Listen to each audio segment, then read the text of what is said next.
Passo então a palavra à Marta para uma pequena apresentação de enquadramento deste tema do Pacto Ecológico Europeu, porque se calhar nem todos estamos por dentro do que é isto. Força, Marta. Ok, então boa tarde. Antes de mais, peço desculpa por este pequeno atraso, que não foi assim tão pequeno, infelizmente. Tivemos aqui um problema técnico, mas pronto, vamos tentar tornar isto interessante e produtivo. Eu gostava de vos falar do Pacto Ecológico Europeu e também de uma campanha que uma série de organizações não governamentais de ambiente, ONGs europeias, estão neste momento a fazer nos 27 Estados-membros da União Europeia.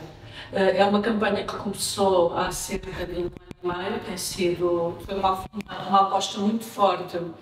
É uma campanha que, além do EED, o Gabinete Europeu do Ambiente, tem estado em representação das maiores ONGs nacionais.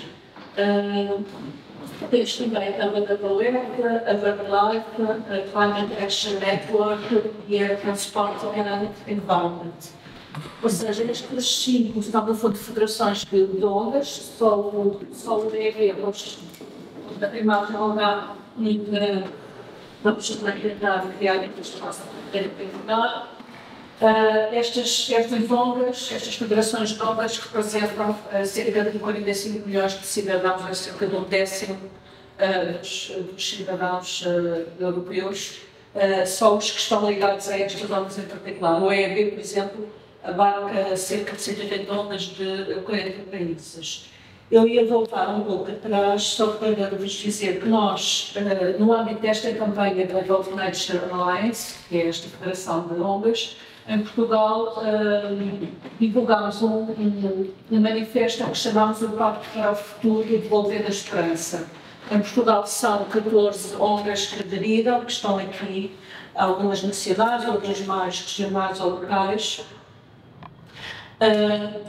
E, de facto, porque é que é importante, porque é que as legislações são de extrema importância? Como a Carla já disse, tudo indica que vamos ter um Parlamento Europeu menos progressista e menos verde, mais à direita, mais conservador, e isto para quem defende o ambiente e o clima, de facto, é extremamente preocupante. E não é só a questão do Parlamento Europeu, porque do Parlamento Europeu vão sair até mais ou menos outubro, que é quando esperamos ter o novo colégio de comissários do próximo, ou a próxima Presidente da Comissão Europeia, em Londres.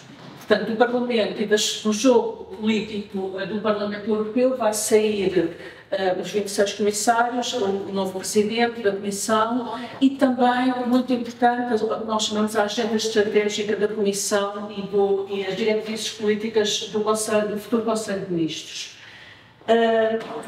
Como disse a Carla, isto está-se a ver muito mal, de facto, mas eu tenho aqui um slide que mostra o novo contexto geopolítico em relação às prioridades e aos manifestos políticos dos principais partidos. Nós vemos que a segurança e a defesa são, neste momento, as principais leitmotivs, digamos, e preocupações dos manifestos. E também a questão do desempenho económico e da concorrência, a questão da transição climática e ambiental é também uma preocupação, mas em relação a 2019, quando o Pacto Europeu foi, chamado BNDO, foi anunciado, em dezembro de 2019, de facto nós vemos que nos discursos dos políticos há praticamente uma omissão, ou seja, há uma referência. E nós vemos isto, por exemplo, no final da presidência espanhola, a declaração de Granada, que saiu da Cimeira Informal do Ministro Salgado, praticamente faz uma referência a passar a assuntos de clima, já não fala de biodiversidade, já não fala de outras questões como a poluição generalizada, que é no fundo a tripla crise planetária de que nos fala as Nações Unidas. Nós temos realmente preocupações também em relação à concorrência, ao desempenho económico, porque obviamente isto tem um impacto nas políticas climáticas e ambientais, mas queremos, e mais à frente vamos falar disso, um desempenho económico que não seja apenas sempre no PIB em crescimento exponencial, etc.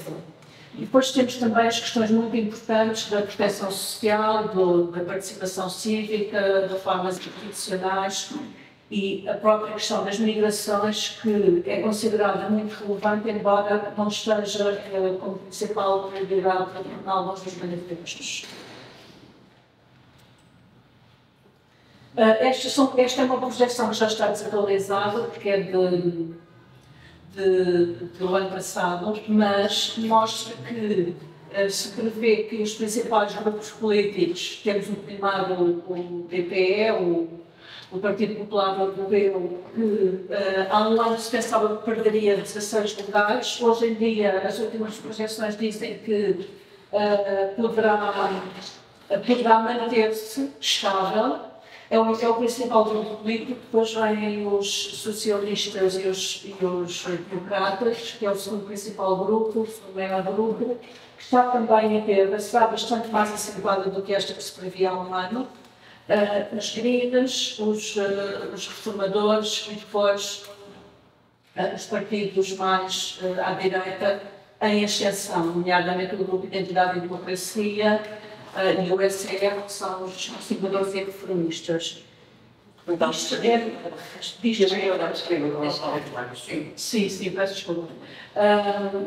Temos aqui uma sondagem já bastante mais aproximada aos nossos dias, de abril, que mostra que, de facto, temos o Partido Portuguesa no meio, o PPE, temos os socialistas, mantêm-se como dois principais grupos, mas há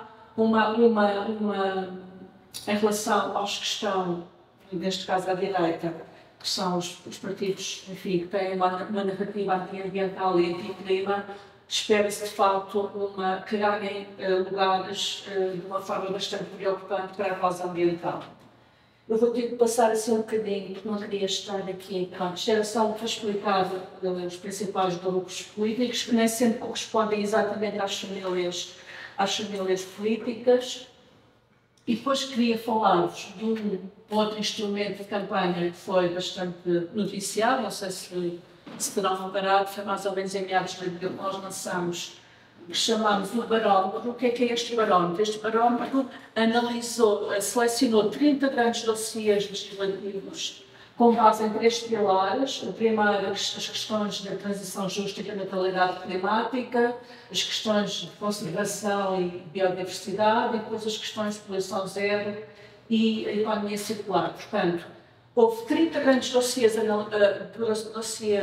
legislativos durante estes 5 anos, estamos a falar desde 2019 até 2024, em que foram analisados à lupa a votação de cada um dos 705 eurodeputados, que será um bocadinho mais agora no próximo mandato. E, de facto, os resultados foram divulgados e, basicamente, o que nós vemos é que foram divulgados por grupo político. Temos, em primeiro lugar, os Greens, que tiveram, eu vou subir a cabo porque também não se consegue ver muito bem. Estas cores estão bastante deformadas em relação ao que é o original. Portanto, isto foi uma votação em que poderiam ter entre 0 a 100 pontos. Vemos que os verdes tiveram 92, verdes, aliás, a União Europeia tiveram 92 em 100, portanto, uma ótima pontuação. Nós tivemos apenas um eurodeputado independente, o Francisco Ferraro, que conseguiu até suplantar a média do seu próprio grupo político e que teve 99 pontos em 100. O Francisco Ferraro era um independente, portanto, ele não aparece aqui porque nós apresentámos os grupos não de uma forma individualizada. Mas ele, de facto, teve um comportamento exemplar nos 3 pilares. Ele votou sempre de acordo com as recomendações das organizações de ambiente, que são também muito ativas perante a Comissão, junto da Comissão do Parlamento. Depois, o grupo que vem abaixo é o grupo da esquerda, que no caso que teve uma média de 84 pontos em 100, no caso do Bloco de Esquerda, Eles tiveram também uma votação acima da média, 91 em 100, e o PCP, que também integra este grupo, teve um resultado de 67 em 100. O que significa que depois eles foram classificados, bem aqui mal, mas conseguem ver, em 3 grandes grupos: o grupo dos protetores, a verde; a amarelo, o grupo dos procrastinadores, em que estava o PCP e, neste caso, também o grupo, que eu não consigo ver ali, o grupo que está amarelo é a Renew Europe. E depois temos aqui mais para baixo que nós chamamos os pré-históricos. São aqueles que não têm um discurso, nem uma preocupação com o ambiente, nem com o planeta, nem com as pessoas, porque obviamente as questões sociais são muito importantes nesta transição. E temos então o grupo da Aliança Progressista dos Socialistas e Democratas. Olha, não esqueci-me de dizer em relação ao PS, que está neste grupo. Portanto, o grupo teve uma média de 70 pontos em 100, o PS suplantou um pouco a média do seu grupo, teve 79 em 100. Depois temos o Renew Europe, que é já um grupo mais de centro. É um bocado miscelâneo este grupo, mas é um grupo considerado de centro, conservador. Teve 56 pontos em 100. Depois temos o Partido Popular Europeu, que teve em média 5 pontos em 100, e neste partido temos 2 partidos e temos 2 grupos. Aliás, temos vários deputados portugueses do PSD e do CDS. O eurodeputado do CDS teve 20 em 100 e os do PSD tiveram 27 em 100. De salientar que nestes 2 grupos há 4 que neste momento estão no governo, que são a própria Ministra do Ambiente e Energia, o Ministro da Agricultura, o Ministro dos Negócios Estrangeiros e o Ministro da Defesa. A Ministra da Agricultura teve uma média, creio, de 26, ou seja, ela esteve durante 5 anos e isto teve muito impacto, porque eu penso que os partidos não estavam à espera de ser postos quase a nenhum, não é? A nossa Ministra do Ambiente, em 100 vezes, apenas 26 vezes em 5 anos votou em prol do ambiente e do clima. O PSD de imediato fez um comunicado a dizer que isto era tudo mentira, mas não é, não está tudo, são registros inclusive públicos. Nós tivemos o trabalho de os analisar e enfim, de gerir esta informação toda. Pronto, depois temos os conservadores e os reformistas europeus, que tiveram 10 em 100. E, por último, o grupo, o ID, Identidade e Democracia, onde o Chega estará, infelizmente parece que pode eleger até 4 eurodeputados, que votaram em 100 apenas 6 vezes em prol do ambiente. Eu penso que isto foi bastante esclarecedor e em que eu disse, não é, tens que fazer isto todos os anos, porque fazer isto só ao fim do mandato, eles são um bocadinho, enfim, apanhados na curva, mas já não há grande capacidade de. Portanto, se tivermos capacidade, vamos tentar fazer isto com mais frequência. Pronto, está aqui a pontuação dos eurodeputados portugueses. Carla, eu tenho uma série de mais de slides, mas não sei se tenho tempo. Eu acho que se calhar vamos começar também a conversa com os nossos convidados. E também, se o público quiser depois fazer alguma questão acerca destas informações que são interessantes, ou se quiserem saber mais alguma coisa, também estejam à vontade. Aqui, este slide tem uma questão um bocado atualizada, é que já é possível, em 5 Estados-membros, votar com menos de 18 anos, quando ele foi, isto fazia parte da apresentação, tem cerca de um ano. Temos também alguns países em que o voto é obrigatório, na Bélgica, Bulgária, Chipre, Grécia e Luxemburgo. Mas pronto, eu posso ir passando e Carla, se calhar passava e ficava bem. Se calhar vamos conversando. Eu não falei muito claro, mas posso depois, se calhar... Exato, mas que a conversa, vamos abordar um pacto ao que surgiu, como a Marta estava a dizer, em finais de 2019, e um papel legislativo que tem imensas coisas lá dentro, tem a legislação que nos afeta diretamente a nós portugueses e a todos os europeus, e essa legislação, enfim, corre o risco de vir a ser alterada. Podemos correr esse risco de processo ambiental. E a primeira questão que lançava aqui para o Luís e para o João tem precisamente a ver com o compromisso que cada um dos vossos partidos tem relativamente àquilo que são, àquilo que é a política europeia mais progressista, nomeadamente se assumem nos vossos programas, e se calhar para quem ainda não conhece os programas, até metas e objetivos mais ambiciosos do que são atualmente as políticas europeias e nacionais na área ambiental, da mobilidade, da energia, enfim, se calhar podemos começar aí, por aí depois podemos ir para outros campos. Posso começar? Posso começar eu, Sr. Deputado? Sim. Bem, em primeiro lugar, agradecer a todos terem vindo, agradecer o convite que me foi feito e que é um prazer estar aqui a falar de um tema tão importante para todos nós e para o nosso partido, mas para o partido já lá para falar, e estar aqui uma vez mais ao lado do vice-presidente do Bloco de Esquerda, que já é o segundo debate com quem estou junto, e portanto parece que vai ser uma conversa bastante profícua e bastante proveitosa para todos nós. Em primeiro lugar. Em segundo lugar, o LIVRE tem 4 pilares: liberdade, esquerda, Europa e ecologia. E é precisamente este último pilar da ecologia sobre o qual nós hoje estamos aqui a falar. A ecologia é muito importante. Esta é a terceira, o nosso partido, como todos sabem, é um partido novo.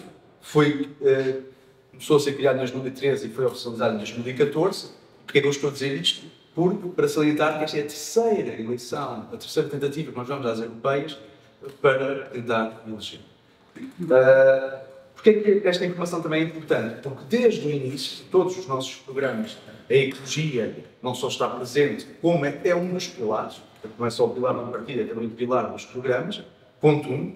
Ponto 2, porque no que nos diz respeito agora, que são as eleições europeias, em todos os programas das eleições europeias, esteve lá a ecologia e esteve uma espécie de pacto europeu para o ambiente. Porquê é que eu digo uma espécie? Porque nós temos vindo a desenvolver desde o início, desde 2014, para o programa, o que nós chamamos a necessidade urgente de criar um novo Pacto Verde, um novo Green New Deal. Portanto, a semelhança do New Deal que houve nos Estados Unidos, fazer algo para retomar a economia, digamos assim, com preocupações ambientais. Não nos podemos esquecer que em 2014 estamos a lutar contra a Troika. Então é preciso ter este contexto para percebermos porque é que defendíamos isto e ter um novo modelo de retomar a economia, mas com foco, um pilar bem assente no ambiente. Porquê é que eu também estou a salientar isto uma vez mais? Porque nós não podemos falar só de questões ambientais, porque todas as questões estão relacionadas. Questões ambientais, económicas e sociais. E tudo isto está interligado. Portanto, se me perguntarem quais é que são as propostas do livro para a ecologia, eu consigo nomear algumas, mas tenho dificuldade em dizer estas são as propostas para a ecologia, porque as propostas para a economia relacionam-se com as da ecologia, as propostas que nós temos para a sociedade e para o crescimento económico relacionam-se com a ecologia, portanto, tudo isto está relacionado. E por isso é que às vezes pode haver propostas ou um programa que parecem repetitivas, mas é que deriva deste facto de tudo estar relacionado. Portanto, nós defendíamos um novo Pacto Verde que continuamos a defender e que vai mais longe do que este Pacto Europeu Ecológico. Vai mais longe porquê? Porque é verdade que, felizmente e finalmente, está-se a colocar a ecologia no centro do debate. Nós vemos em eventos como este e noutros que estão a ter lugar. Este só peca por tardia. Portanto, eu vou fazer 40 anos este ano. Em 90 era um jovem, na década de 90 ainda era um jovem. E falar de questões ambientais é uma fantasia. Nem sequer éramos apelidados de utópicos, éramos apelidados de vocês querem destruir a economia. Quando nada disso é verdade. Nós precisamos tratar também das questões ecológicas, para lá, como questão de sobrevivência, para a adaptação às alterações climáticas, adaptação e apresentar soluções para a crise energética, isto está relacionado e para a própria economia. Vou dar um exemplo do como. tratar do ambiente, é tratar da economia. Todos nós sabemos que o turismo tem sido essencial. Eu acho que é errado o país focar, ter uma economia apenas assente grandemente no turismo, mas é verdade no nosso país, uma grande fatia do PIB vem do turismo, mas a maneira como o turismo está a ser realizado, a meu ver, e a ver dos nossos formados do partido, não é da melhor maneira. O ambiente aqui pode intervir como solução. Como assim? Por exemplo, através de propostas de ecoturismo, de aproveitar o turismo como está a ser feito, mas com melhorias. Por exemplo, há bocado estava a falar com um camarada nosso que está ali, tivemos a fazer campanha na segunda-feira na Praia da Draga, em Sintra, e havia os jipes a levar os turistas para ver a natureza. Excelente! Ver a natureza, conhecer a natureza, dar a conhecer o nosso património, dar a conhecer a nossa paisagem, principalmente se for bem explicada. Isso é excelente. Qual é que é o problema ali? Só vejo um pequeno problema, os jipes. Podia haver outros tipos. Podia haver uma reconversão, por exemplo, para veículos elétricos. Poderia haver ali, usar a bicicleta. Obviamente é uma fantasia porque é tudo inclinado, mas ali temos de adaptar as estratégias a cada contexto. Mas podia-se fazer, investir mais também em percursos pedestres, que é outra maneira de fazer ecoturismo. Ou colocar os passadiços, por exemplo, para ver, não se destruir, não tinha um impacto tão grande na natureza, porque nós vamos saber que os trilhos por onde passavam os jipes, aquilo já nem era sol, era só rocha, quase, por onde os jipes caminhavam. Porquê? Porque já houve uma erosão do sol, tantas as rodas ali caminharem, andarem por ali acima, que houve um desgaste do sol, portanto aquilo era só rochas. Se houvesse os passadiços, a vegetação poderia voltar a crescer. Poderia haver novas condições de sol, a vegetação voltar a crescer e não havia um impacto grande na natureza.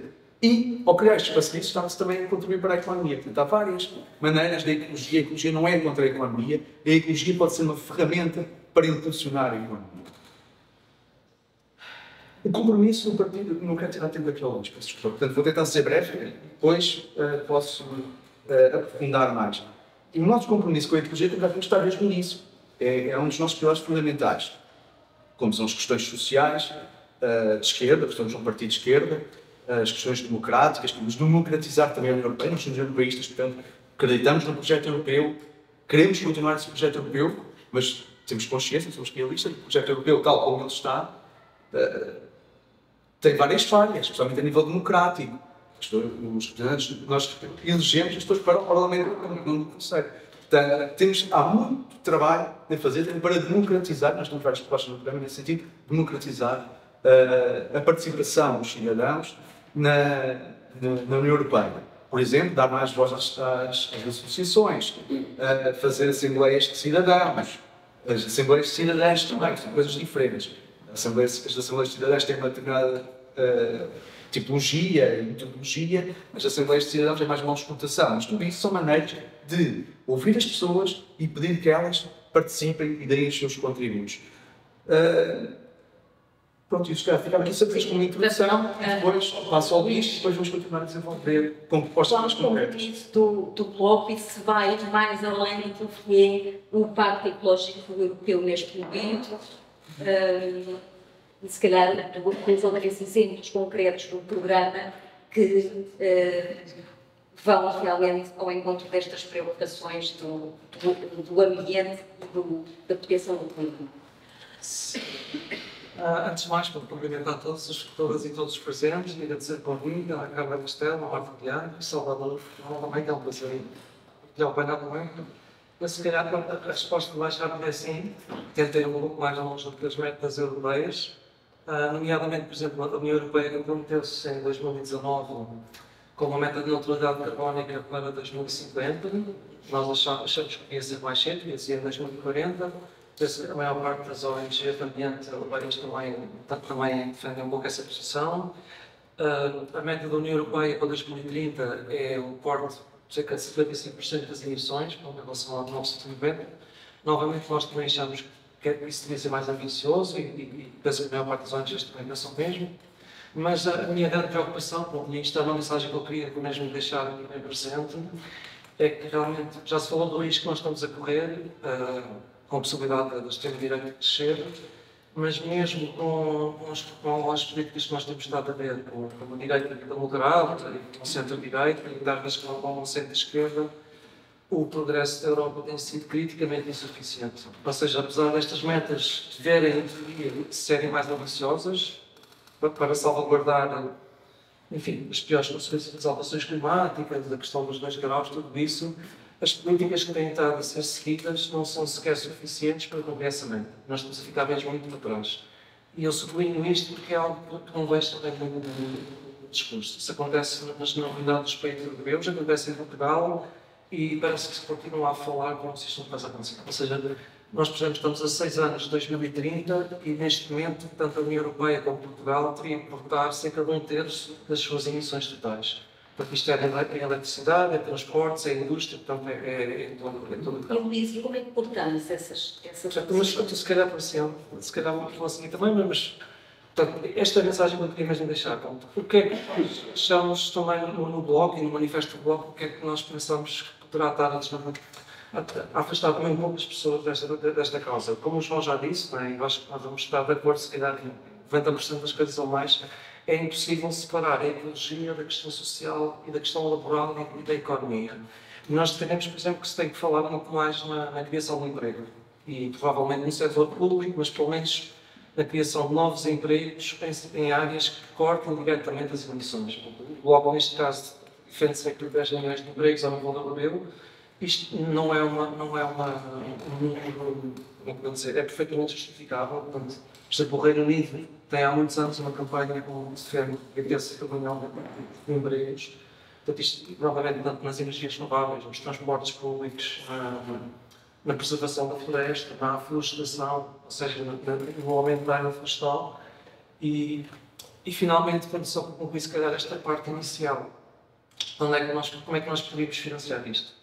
Portanto, a União Europeia continua a financiar os combustíveis fósseis, portanto, um ritmo que é absolutamente obsceno e que não devia acontecer. Nós continuamos a ter um problema enorme de paraísos fiscais, portanto, por onde o dinheiro simplesmente desaparece praticamente sem nenhuma justificação. Temos o caso da Madeira, do território português, mas depois os países que nós até respeitamos em termos de uma série de políticas, como o Luxemburgo, como os Países Baixos e outros, têm práticas fiscais realmente muito duvidosas. Portanto, se houvesse um combate sério à evasão fiscal, nós poderíamos recuperar milhares de milhões de euros, poderiam e deveriam ser investidos nesta transição climática. Em relação, por exemplo, aos lucros, aos chamados lucros caídos do céu, ao windfall profits, nós vimos, por exemplo, com a inflação recente, uma série de empresas a ter lucros astronómicos, não é? E a pagarem muito poucos impostos sobre isso. Uma outra proposta que também já há muitos anos tem sido defendida é a questão de taxar as transações financeiras, pelo menos uma série, mesmo uma taxa relativamente pequena podia também produzir receitas bastante grandes. E, portanto, nós achamos que todas estas fontes de receita deviam ser realmente investidas na transição climática e na proteção da biodiversidade também. Provavelmente iremos falar também e na transição em geral. Eu passo a bola à Marta. Marta, não sei se queres colocar tu uma questão agora que aos nossos convidados ou se queres continuar. Podes continuar tu. Ok. Relativamente a questões muito concretas, por exemplo, falaste da questão da biodiversidade, muitas vezes é quase esquecida com a crise climática.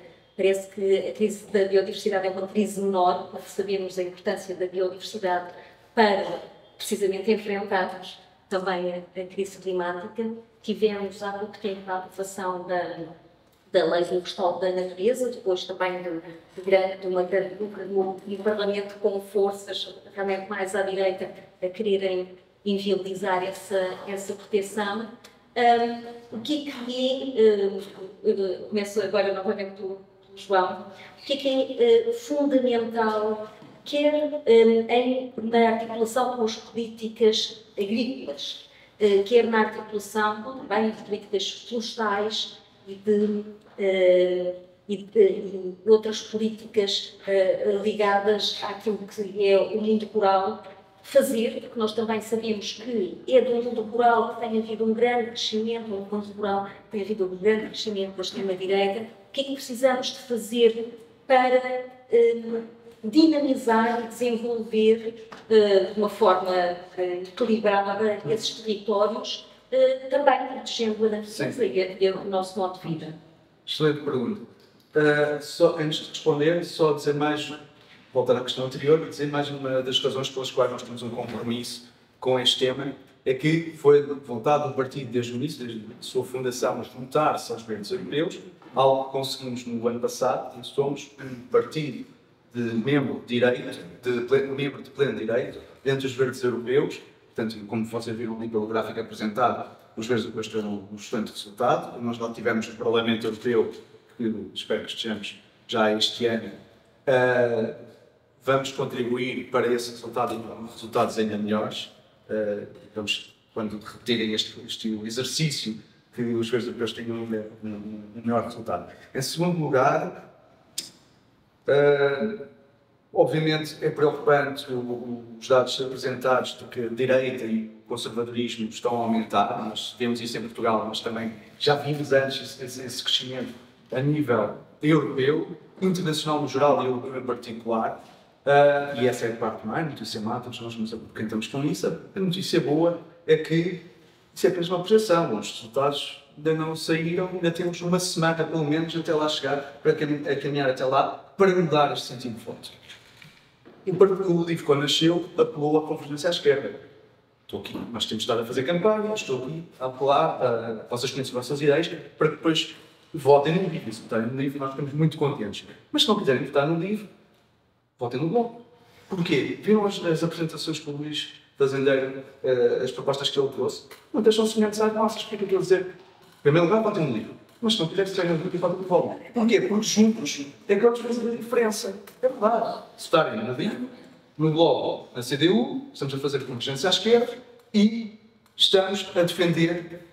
Basta ver os programas, vejam. Parcial, então, Pois eles vão melhorar, eles têm os verdes. Não, CDU, sabe o que acontece na CDU é que eles muitas vezes estão na sala e abstêm-se e por isso foi levantado como negativo. Mas se tiverem lá o livro e o Bloco a fazer pressão, eles têm de mudar a postura deles. E nós estamos aqui para fazer essa força de pressão também. Portanto, vamos mudar. O resultado ainda não saiu das eleições. Podemos mudar. Porque é que se o livro quer crescer, nós não queremos tirar os votos ao Bloco de Esquerda que é o eleitoral. Nós queremos ir buscar votos aos indecisos, à abstenção e, pasmem-se, a quem vota na direita. Porquê? Porque há pessoas que votam na direita como voto de protesto. E se vocês conhecerem alguém, se tiverem amigos, familiares, conhecidos, que vão votar na direita como voto de protesto, assim, ok, protestem por alguém que vai fazer alguma coisa bem. Votem no livro. Protestem votando no livro que apresenta soluções. Pronto. Pronto, é isso que agora vou chegar. Quando nós falamos de clima, estamos a falar das alterações climáticas, estamos a falar um bocadinho de coisas um bocado gerais. Quando pensamos em alterações climáticas, pensamos apenas ou temos tendência a pensar apenas no aumento da temperatura, no generalizar da temperatura.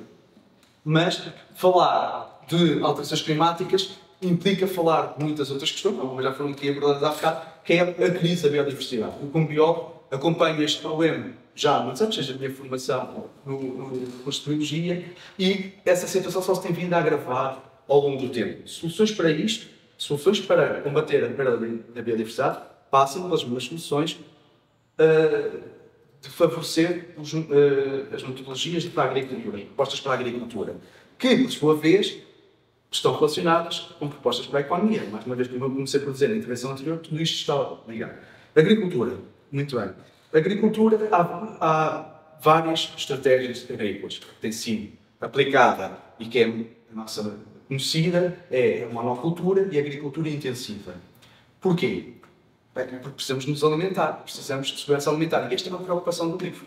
Portanto, nós defendemos uma alteração do paradigma agrícola, por um lado, mas, sendo realistas, sem pôr em causa a segurança alimentar.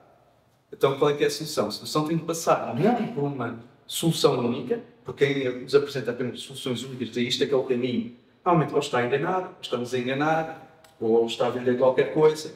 Portanto, temos de ser realistas e pensar, ok, nós precisamos de nos alimentar, portanto, vamos precisar um bocadinho da monocultura e da agricultura intensiva. Mas podemos alterar o paradigma, favorecendo outros tipos de agricultura mais sustentáveis, melhores em vários aspectos. em condições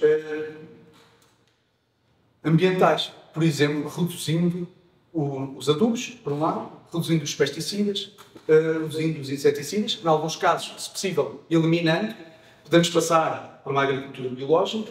Como é que se faz esta passagem? Através de financiamento, financiando esse tipo de agriculturas, em detrimento de financiar as monoculturas e a agricultura intensiva. É uma maneira de proceder a essa alteração. Mas nós não nos podemos esquecer que nós temos vários agricultores com campos enormes, os latifúndios, mas também temos muitos, e a maioria, salvo do nosso país, que é pequenos e médios agricultores.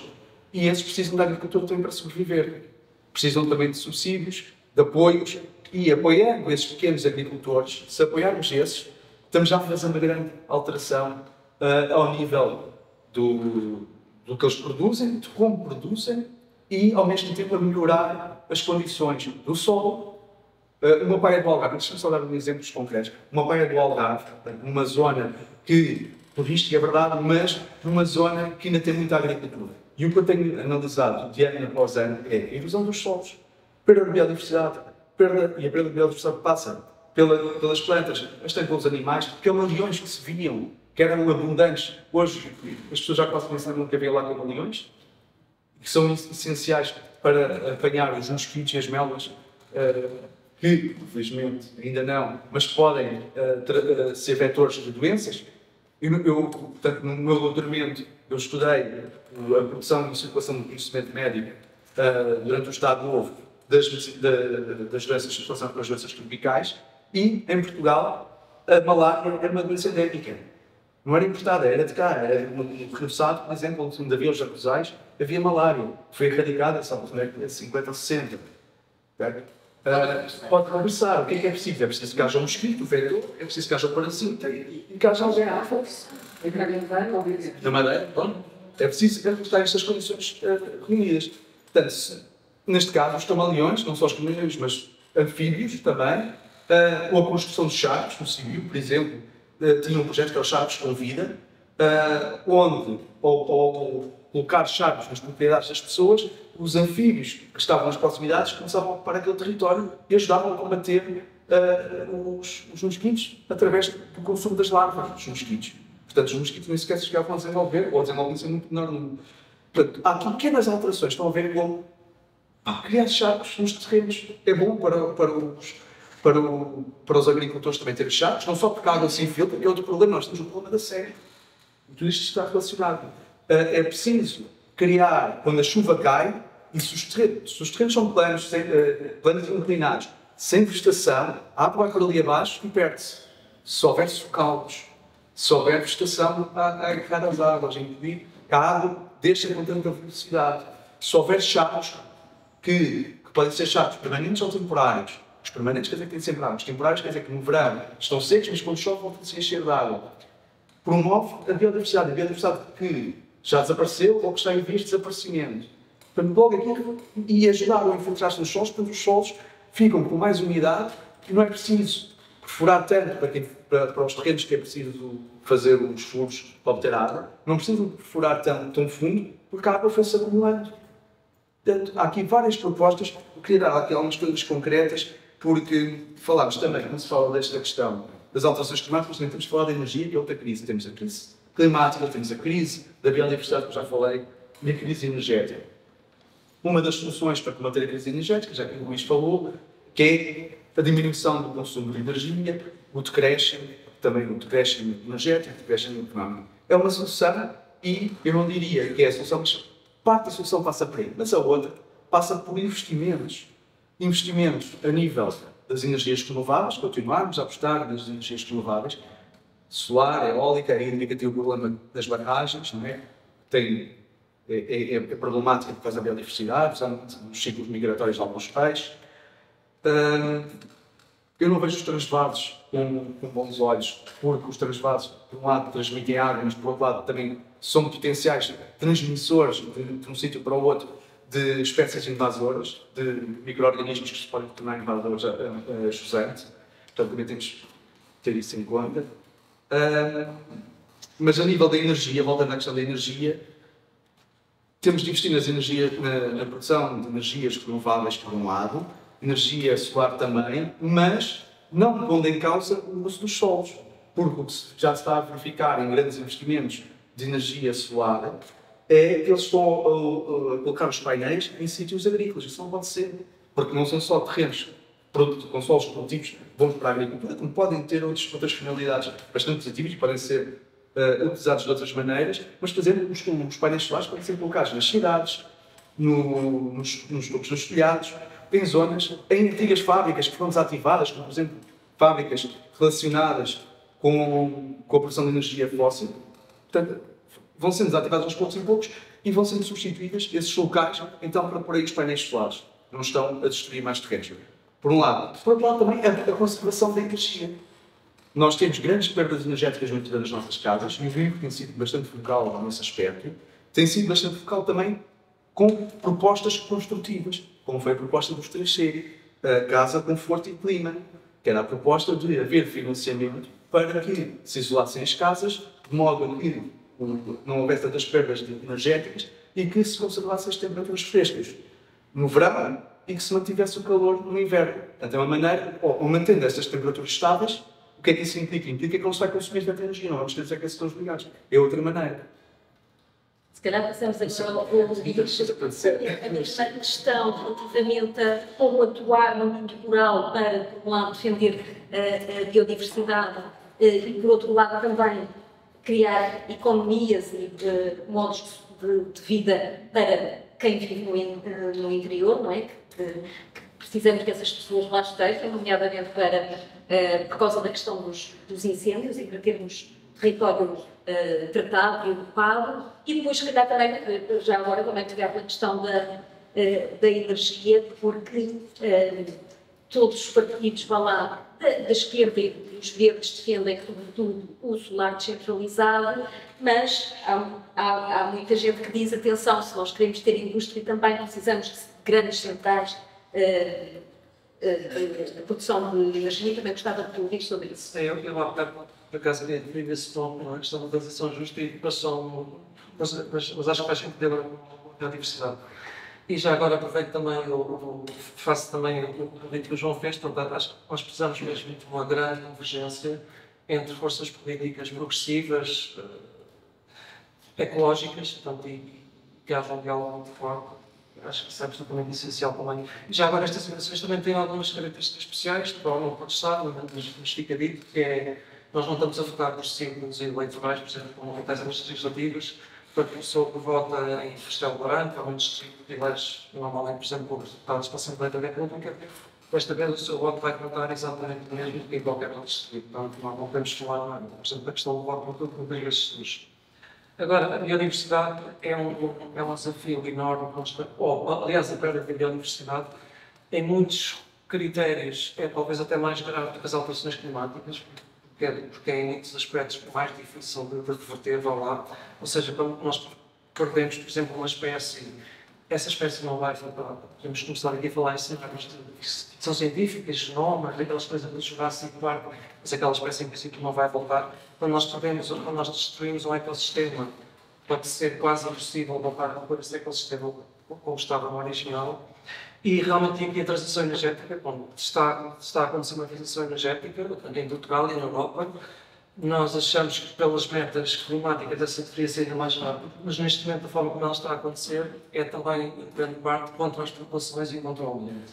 Ou seja, é um grande solar centralizado que vai ser instalado muitas vezes em zonas de reserva ecológica, em zonas de reserva agrícola, e isso não pode, achamos que isso não deve acontecer, como o João também mencionou. É a questão da mineração do lítio também, provavelmente em covas de Botico e no Barroso, já tem um ar também ecológico devastador, e nós defendemos que tem que haver as populações têm que ser envolvidas neste processo, ou seja, elas têm que ser ouvidas desde o princípio, até porque nesta década, isto para mim é uma consideração muito pragmática, porque eu também trabalhei em projetos nesta área, e nesta década, provavelmente no seguinte, nós vamos assistir a uma tentativa muito grande de acelerar a taxa de implementação.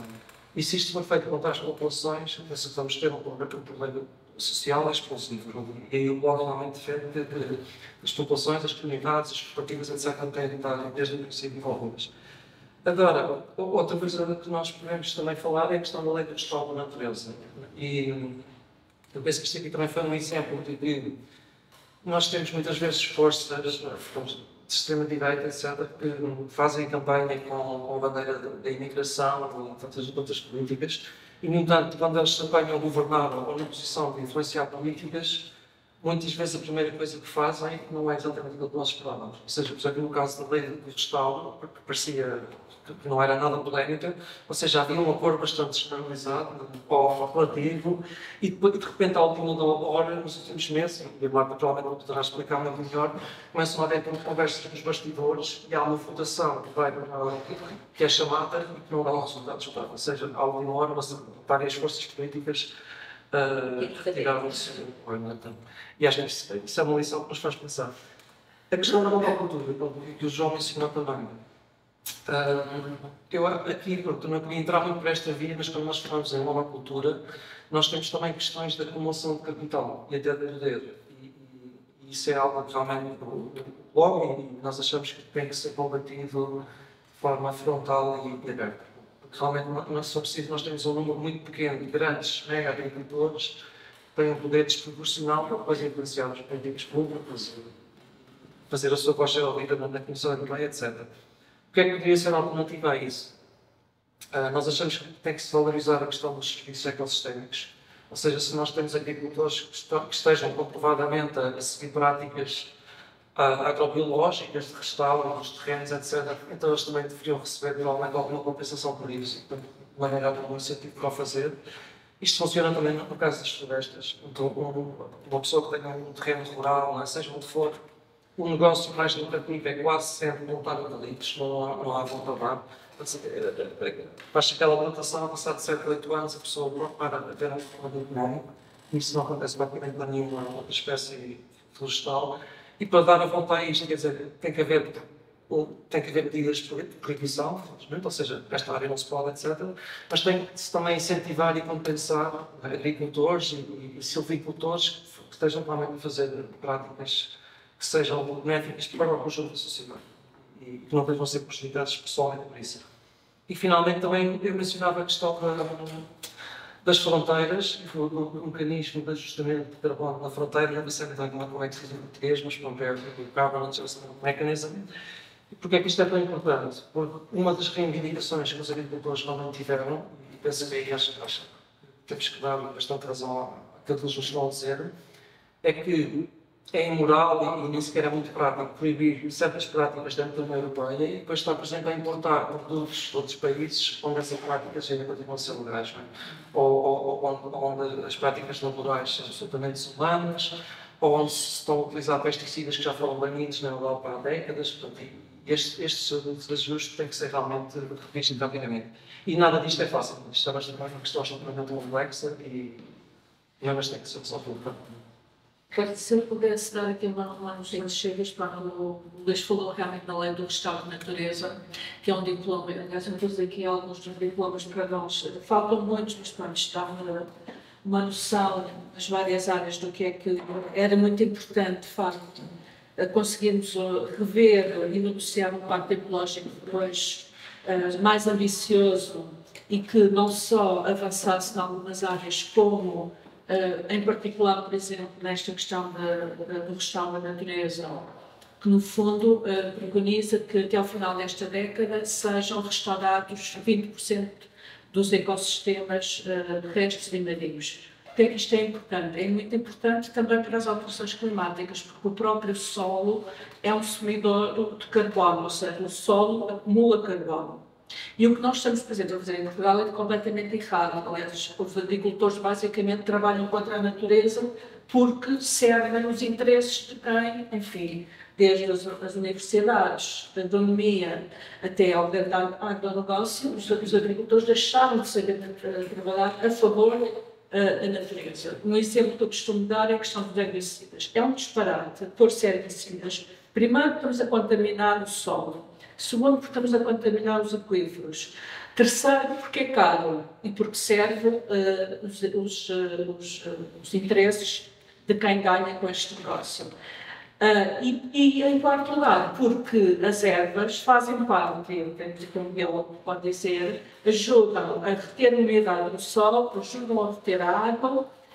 Costuma-se dizer que a água planta-se, se nós não tivermos arbustos, árvores e a vegetação desde a mais bastar até à vegetação arbustiva e depois aos vários tipos de árvores, nós não conseguimos ter aquíferos de boa qualidade.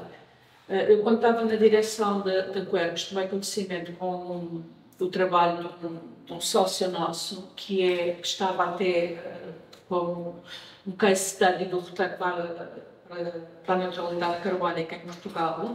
Ele basicamente estudou também no ISA, mas depois, digamos, desviou-se, era mais curioso, se calhar, e procurou, achou que o que tinha aprendido na faculdade em muitas situações não eram as respostas que ele achava que eram mais, enfim, lógicas e corretas. E ele acabou por trabalhar só em agricultura biológica. Ele foi consultor de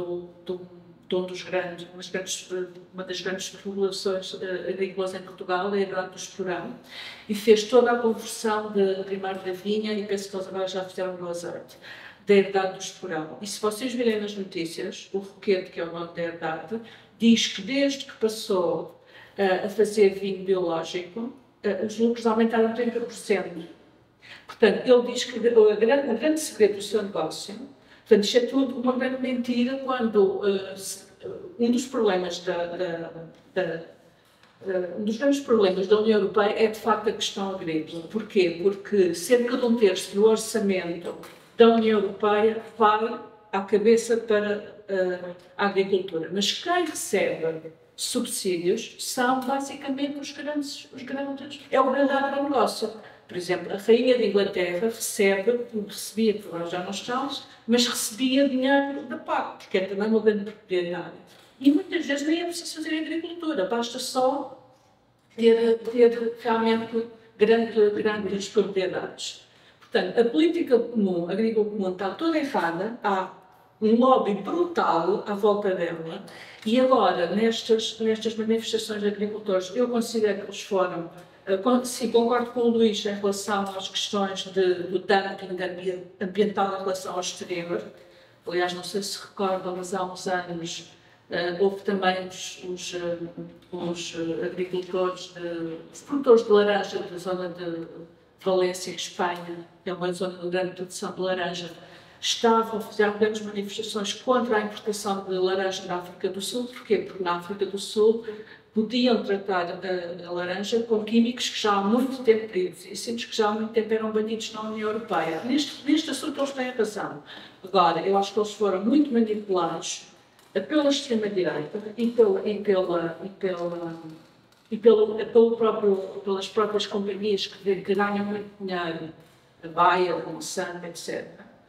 Vemos também, por exemplo, nos organismos geneticamente modificados, que agora, felizmente, houve um recuo, mas a pressão é sempre brutal e o lobbying na União Europeia precisa também de ser mais regulamentado. No entanto, mesmo assim, eu penso que o Pacto Ecológico Europeu foi um pacote revolucionário que surgiu numa altura, num contexto geopolítico completamente diferente. Recuando um pouco, nós lembramos que em 2018, em agosto de 2018, no União da Suécia começou a fazer as famosas greves climáticas. E o que é que ela conseguiu? Ela conseguiu, não é que ela dissesse nada de novo, porque a Greta Thunberg não disse nada de novo, mas ela conseguiu uma coisa fantástica, que foi pôr na rua, num dia, 5 milhões de miúdos, ou 6 milhões, porque no mundo inteiro chegaram a perto de 6 milhões. E isto nunca tinha acontecido. Portanto, é por isso que ela, de repente, se tornou uma ativista climática tão emblemática. De facto, nós desde 92 que temos COPs, com a primeira no Rio de Janeiro, e temos cientistas e temos toda a ciência e a comunidade científica a fazer o mesmo, mas esta mensagem não passava para a opinião pública e não passava por isso para os políticos. Recordo também que a ministra, quando os miúdos, por exemplo, na Bélgica fizeram manifestações, a ministra flamenga da Educação teve que se demitir, porque ela veio dizer coisas falsas sobre as greves dos miúdos, e os miúdos estavam a ser manipulados e não sei o quê, E foi essa força dos miúdos, dos jovens, que fez com que houvesse Pacto Ecológico Europeu, porque foi isso que pôs, de facto, na agenda política o ambiente. E em 2019, em dezembro de 2019, quando a von der Leyen vai anunciar o Pacto Ecológico Europeu, foi uma coisa altamente revolucionária, porque mexe em todos os aspectos da economia, como aliás o ambiente mexe em todos os aspectos da economia. Precisávamos agora de ter a força política para aprofundar, nomeadamente, os chamados sistemas alimentares sustentáveis, porque houve uma série de, com a guerra da Ucrânia, com esta mudança de contexto geopolítico, houve uma série de dossiês que ficaram, enfim, suspensos, na gaveta, recursos, etc. Voltando à lei do Restado, o que é que aconteceu? A lei foi sempre algo controversa. Nos chamados trílogos, que são as negociações entre o Parlamento, a Comissão e o Conselho, onde estão os ministros, portanto, os Estados representados, houve uma série de cedências da parte das reivindicações mais ambientais e conseguiu-se aprovar a lei, uma versão da lei, finalmente, no verão, que já bastante flexibilizada, mas pronto, era, apesar de tudo, era uma lei de Restado da natureza. O que é que acontece? Sim. O que é que acontece? Subitamente, quando vai para uma coisa que normalmente é um proforma, que é a aprovação no Conselho de Ministros do Ambiente, há um volte-face liderado pela Hungria e, estranhamente, os países que tinham dito que iam votar a favor começou-se a perceber que não ia haver voto político suficiente para passar a lei. Então a presidência belga recuou e não pôs a lei à aprovação final. Portanto, uma coisa que habitualmente é uma formalidade e que já não tem discussão, acabou por ser retirada. Agora, ainda há a possibilidade, durante a presidência belga, que é até o final de junho, a seguir às eleições, vai haver o último Conselho Europeu de Ambiente, no Luxemburgo, que é no dia 17. E há um grupo de países liderado pela Irlanda, em que, infelizmente, estão 11 governos, mas não está o governo português, lamentavelmente, e também não se fala nisto nas notícias em Portugal, porque, pelos vistos, não, os jornalistas nem devem saber. Mas pronto, vamos ter esse último, vai ser a última esperança de recuperar a lei do Restado, porque depois vamos ter a seguir 6 meses de presidência húngara, que vai ser um processo ambiental que esperamos.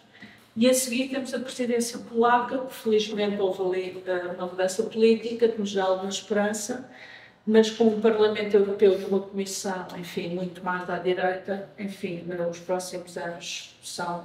Ainda não temos os resultados eleitorais. São otimistas, mas temos que continuar a lutar.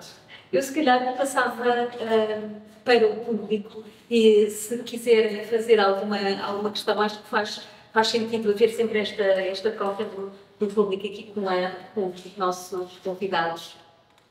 Alguém que tenha uma questão de força? Eu posso partilhar. Deve dizer exatamente o que está a fazer. Houve um momento que eu estava a fazer um vídeo acerca de questões do ambiente e tal, e alguém disse assim, alguém dos meus novos amigos, disse assim, se calhar, eu não sei se é só professor, acho que foi isto.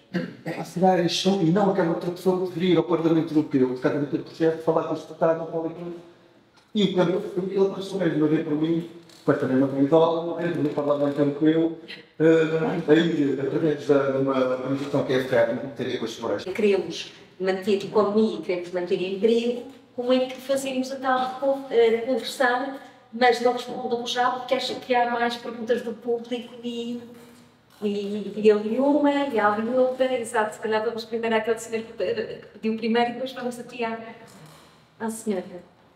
Força. Posso? Sim. Não, ouvimos falar em crise climática e em crise de biodiversidade, mas as Nações Unidas identificam uma terceira, a crise da poluição.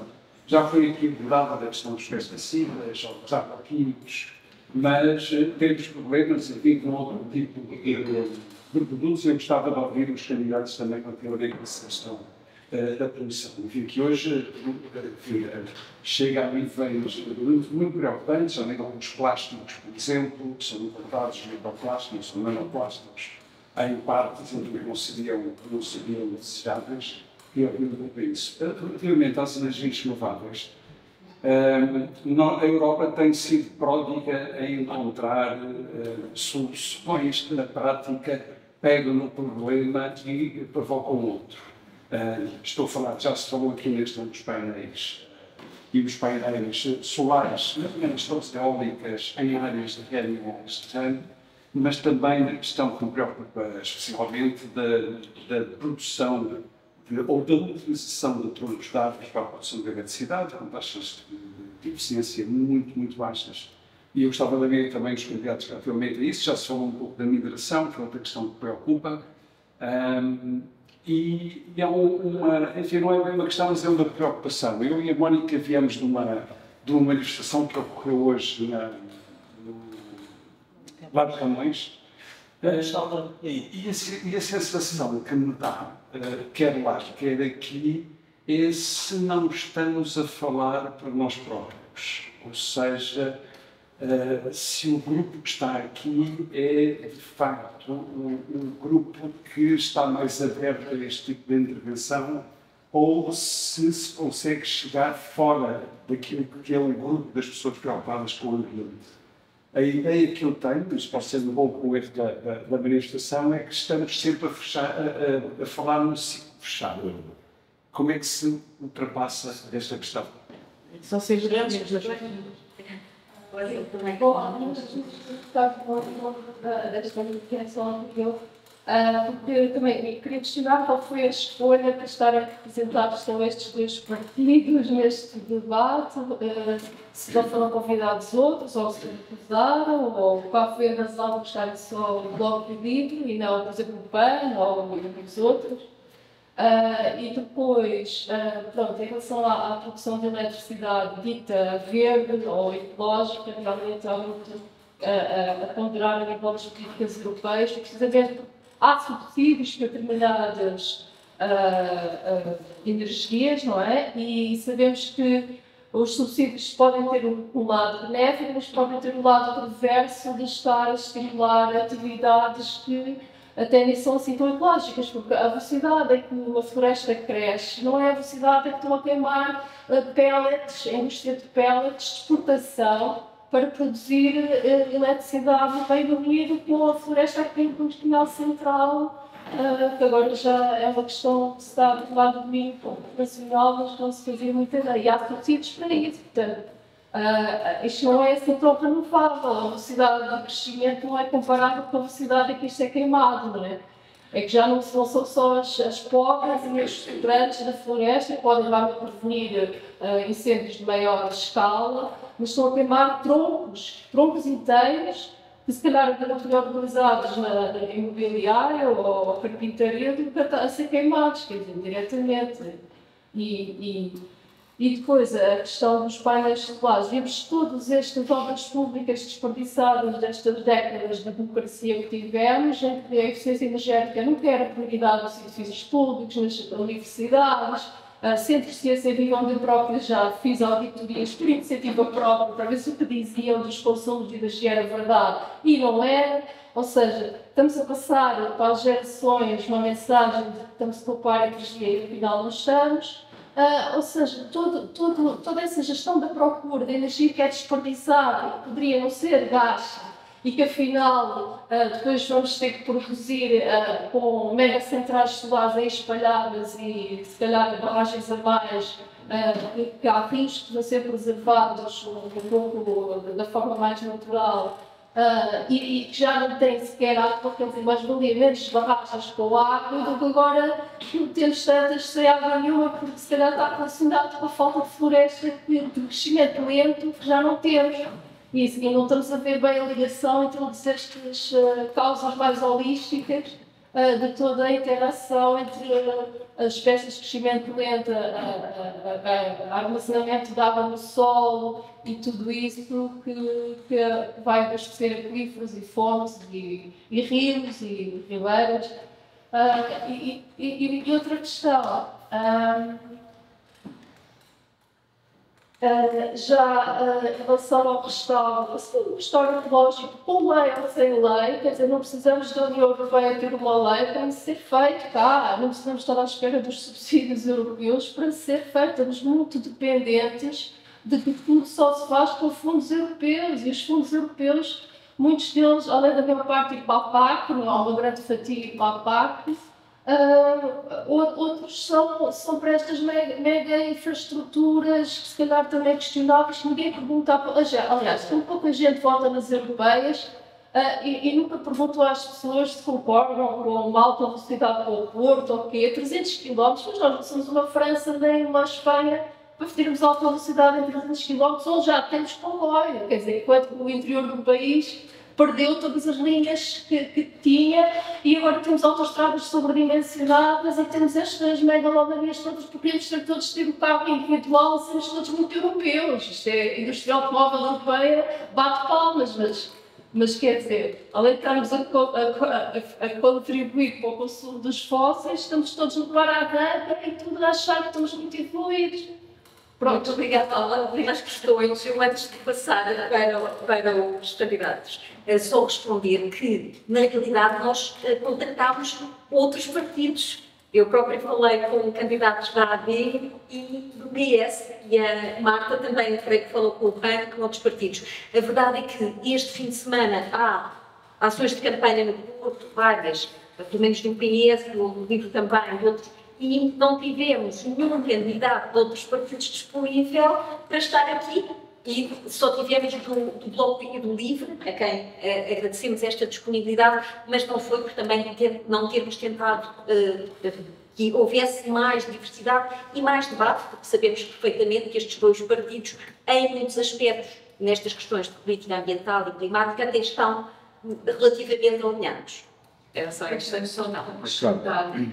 Quando foi enviado o manifesto das 14 longas nacionais aos partidos, e foi enviado a todos os partidos com representação parlamentar, e foram logo pedidas reuniões, eu só recebi resposta do espectro mais centro-direita da AD.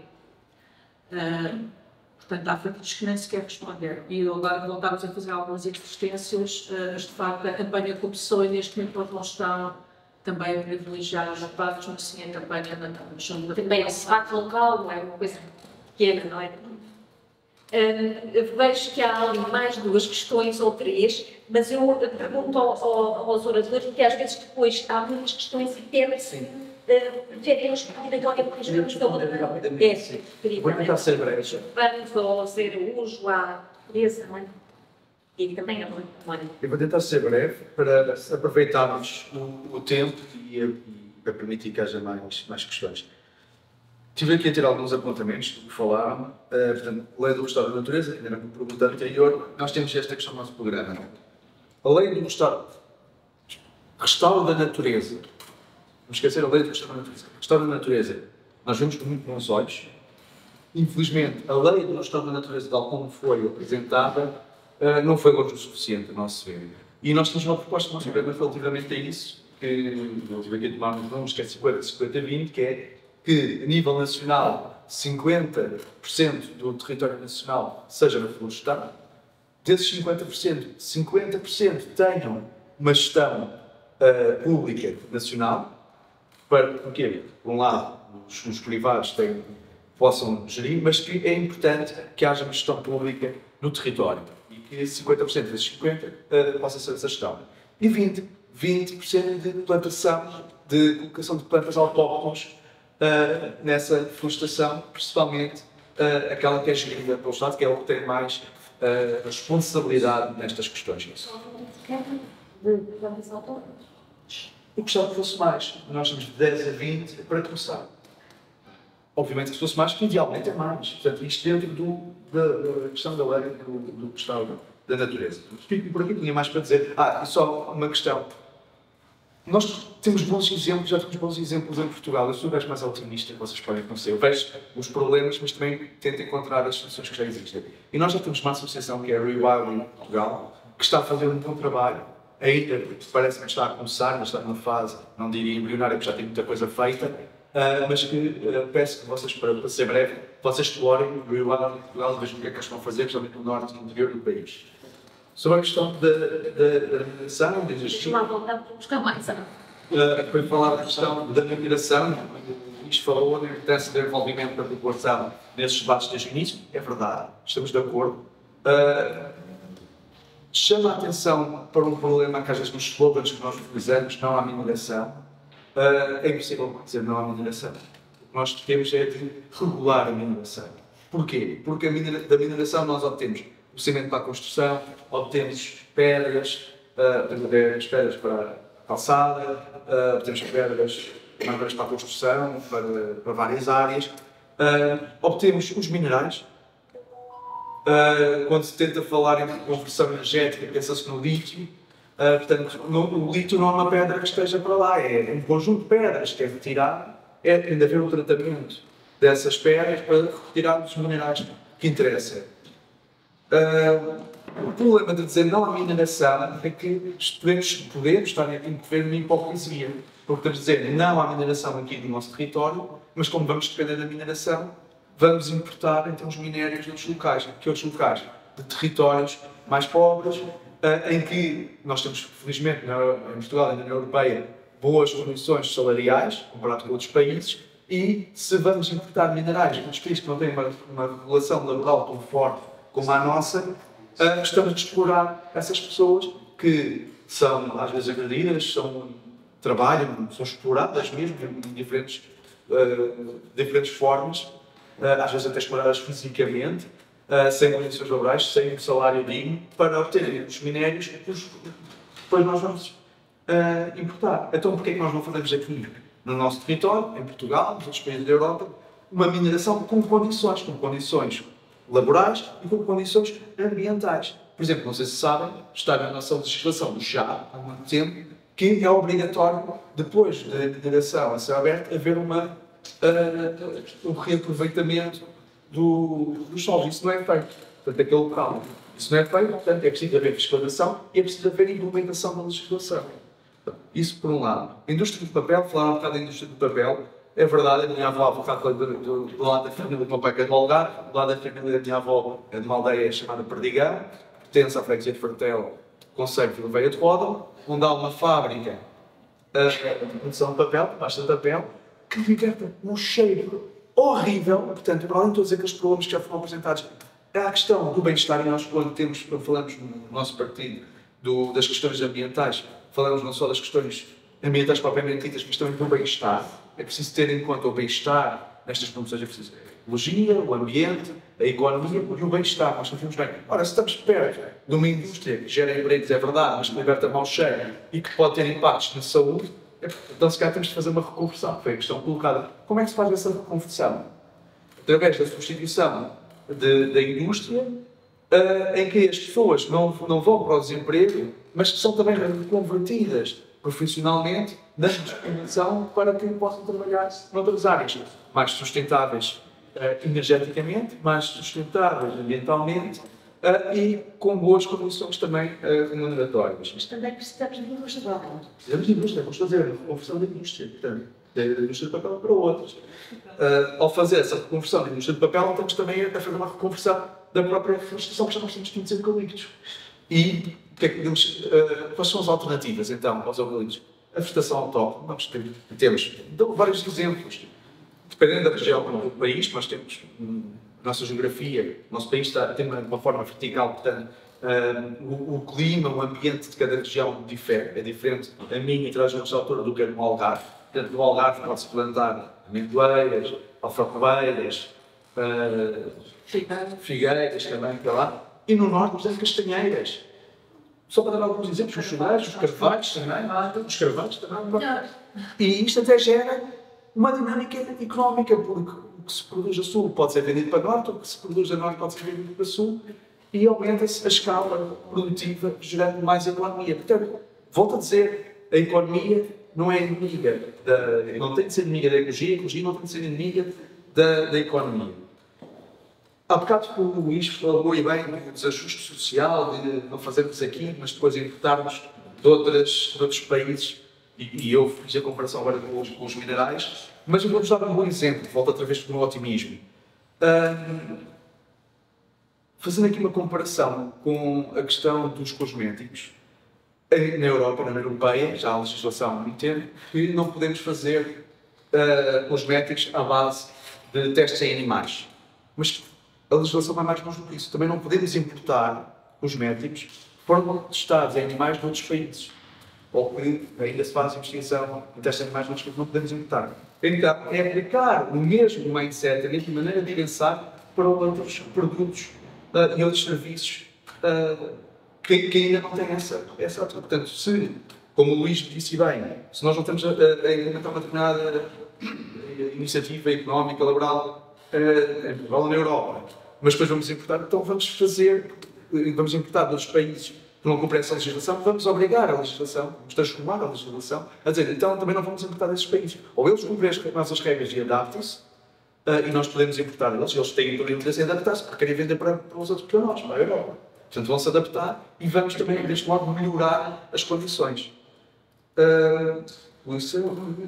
Aos troncos das árvores para as câmaras. Vou tornar aqui que é para dar... Passaram a vez e começam a ligar. Sim.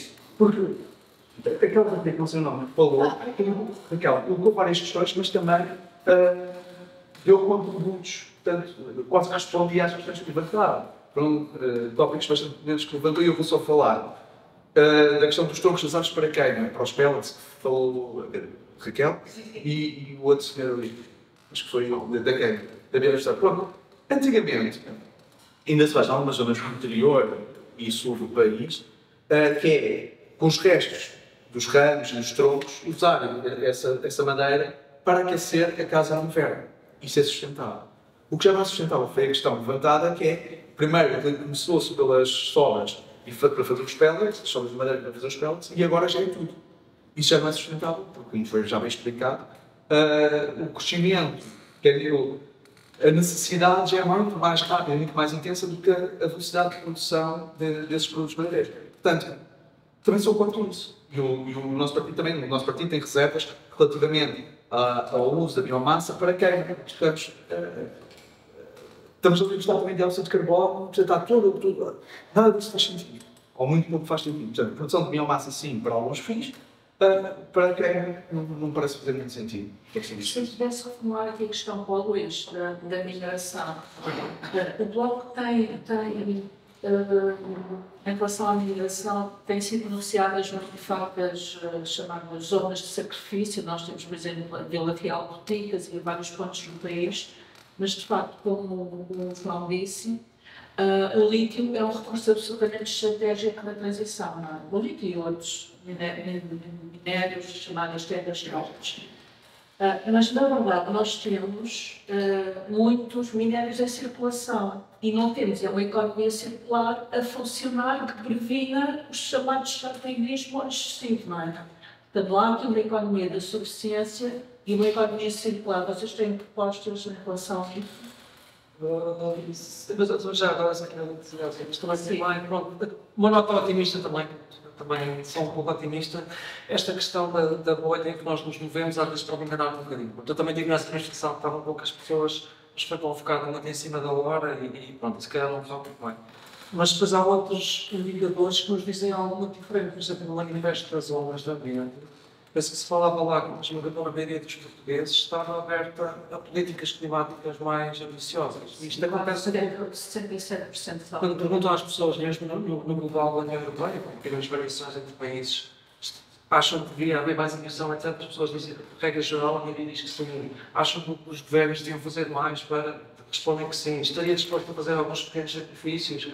Sim. Portanto, eu acho que se calhar há aqui muito mais posição, muito mais vontade pública do que às vezes parece. E se nós convocarmos um evento e calam poucas pessoas, e assim, mas isso também acho que é um motivo de esperança forte. Agora, pronto, em relação a aquilo que o Fernando levantou, não vou comentar partidos políticos específicos, mas isto é uma questão que me preocupa profundamente desde há muitos anos. Não, é que nos sítios onde nós temos maiores concentrações industriais, que ainda vão sobrevivendo, em Portugal e na Europa, é muitas vezes também onde temos maior número de trabalhadores sindicalizados, por exemplo. E isto levanta aqui um dilema, que é nós estamos a dizer as vossas indústrias têm que acabar, e são muitas vezes umas pessoas que têm salários um pouco melhores e proteção, etc. Então, nós não podemos dizer as vossas indústrias têm que acabar, nós temos que dizer, temos aqui uma opção, nós temos empregos melhores para vocês e vão ser sindicalizados na mesma, vão manter a vossa união, o vosso trabalho, e estas pessoas deveriam ser os principais aliados, quer dos partidos ecologistas, quer dos partidos de esquerda, e portanto isto é algo que para mim às vezes até faz uma confusão, como é que não é mais falado e mais batalhado, mas é absolutamente natural. Porque sem estas pessoas que trabalham nas indústrias mais poluentes, nas refinarias, nas sonildeiras, no pasta de papel, nós não vamos conseguir fazer transição nenhuma e muito menos transição justa. Já tivemos os exemplos da central do OPE, fechou do dia para a noite, da refinaria de Matosinhos, etc. Agora, em alguns casos, e aí a Raquel acho que também respondeu um pouco a sua própria pergunta, precisamos de mudanças profundas no modelo económico e nomeadamente esta questão de crescimento a todo o custo, todos os anos, de praticamente todos os setores. Acho que toda a gente aqui mais ou menos concordaria que não é possível, que é aquela ficção absoluta. E, por exemplo, o caso dos plásticos acho que é um exemplo, quer dizer, cada vez mais saem estudos e os especialistas apontam que a própria reciclagem do plástico não é uma solução para si. Eu já tive, por exemplo, uma conferência onde compararam os efeitos do plástico reciclado, todos os químicos que eles tinham, etc. E eu não vou dizer o que as pessoas disseram na altura, porque não quero repetir isso, mas não é claramente a solução. Ou seja, em muitas áreas nós temos simplesmente a reduzir e podemos construir uma economia mais justa, mais resiliente e mais igual, ao mesmo tempo que se reduz o consumo de uma série de áreas. E isto liga também com a questão da biomassa. Portanto, eu pouco sei de biomassa, aprendi com o Paulo Castro, portanto não vou dizer praticamente nada, mas nós temos uma série de centrais de biomassa em Portugal e, segundo eu sei, estão sobredimensionadas. Ou seja, tem muito mais capacidade do que a capacidade que nós teríamos de produzir biomassa de forma minimamente sustentável. Portanto, isso foi um erro. É um erro das políticas europeias também, o que acontece em muitos países. A Europa vai identificar maneira do Canadá, da Rússia, menos antes da guerra, e uma série de partes do mundo. Portanto, para queimar essa madeira, em grande parte, coisas centrais para produzir eletricidade. Isto não é lógico. As centrais de biomassa são sustentáveis. É que eu acho que a questão é logo essa. Não é energia verde, eu não acho que seja energia verde. Se calhar não deixar o Paulo responder, mas se for realmente alguns restos da floresta, se for árvores velhas, etc., pode haver alguma preocupação. Por causa da Terra Europeia, aceitar a biomassa com energia verde, exatamente, a ser um grande negócio mesmo. Tu pagas. E isto precisa. Pois, obviamente, se for não é lucrativo. Mas o sol também precisa dessas árvores trituradas, desses restos de pó da triturada. O solo precisa desse carbono. Portanto, é uma sempre. E já agora também juntar também a questão do gás hidronuclear, porque também foram recentemente consideradas duas energias ditas como limpas ou de transição e têm imensos problemas.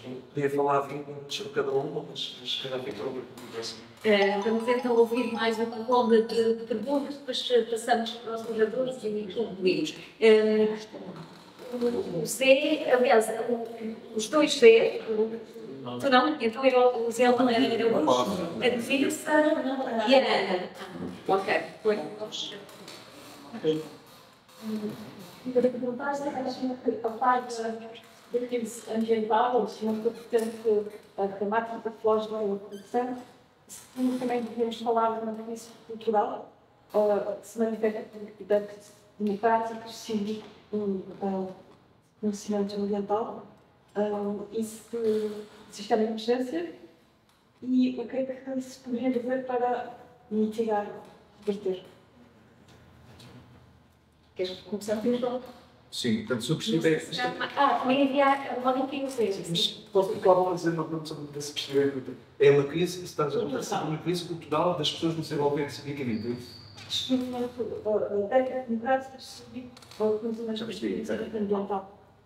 Ok, então a C e depois. Ok, eu vou tentar ser rápido. Já tenho iniciado um bocadinho em curto-circuito, portanto a minha intervenção aqui deverá parecer um bocadinho psicadélica, mas é resultado. Isto porquê? Porque eu ainda não ouvi falar, já ouvi falar de partidos de esquerda e partidos ecologistas. E a pergunta que eu vos faço é a questão, se há uma ecologia de direita, uma ecologia de esquerda, uma ecologia de centro. Isto é muito importante resolver isto, porque senão vamos passar horas. E muitas das vezes é que acontece. Estamos a falar de um capitalismo sustentável, quando não de greenwashing puríssimos. Portanto, enquanto nós não focarmos a nossa crítica relativamente a todas estas questões, a uma crítica ao modelo económico, vai ser muito difícil sair desta trap, desta armadilha, que dificilmente nos vai obrigar a empurrar sempre os problemas para o futuro.